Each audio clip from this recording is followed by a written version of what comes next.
ગામને સારું બનાવવા, ગામને સારું બનાવવા માટે. બાકી એ તો રામાયણના પ્રતાપ ભેગા. અને કોઈ જગ્યાએ બાપુએ એવું નથી કીધું ગમે ત્યાં આપણું ગામ કેવડું મોટું એમના પ્રતાપે છે. તલગાજડી, મારું તલગાજડું વ્યાસપીઠ ઉપર. તો આપણું ગામ બાપુએ કીધું સારું જ છે બધું. પણ હવે કંઈક આપણે એવી ફરજ અદા કરીએ, આપણે કંઈક એવા આપણા જીવનના માર્ગને વાળીએ કે બીજાને કોઈને ન ગમે, બીજે ત્યાં આપણે સર્ટિફિકેટ ને દઉં. પણ બાપુએ ઘણા સમય પહેલા આહિર સમાજની વાડીમાં એક નાની એવી વાત કરી કે આ ગામનો કોઈ વ્યક્તિ એક સાધુની આંખમાંથી ન ઉતરે એનું ધ્યાન રાખજો.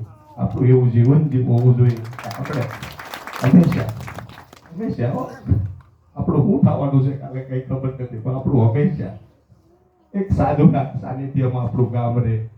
એ સાધુ ક્યારે ગામથી એમને ક્યારેય આપણને ઠપકો ન દેવો પડે, એમને ક્યારેય કઈ આપણને કહેવું ન પડે. સારા માટે કે આવું આપણે જો આજે બધા સંકલ્પ લઈ વ્યસન વાળી વાત કરી, કઈક આપણું સારું થાય છે, કઈક સારું થાય છે. આપણું નહીં તો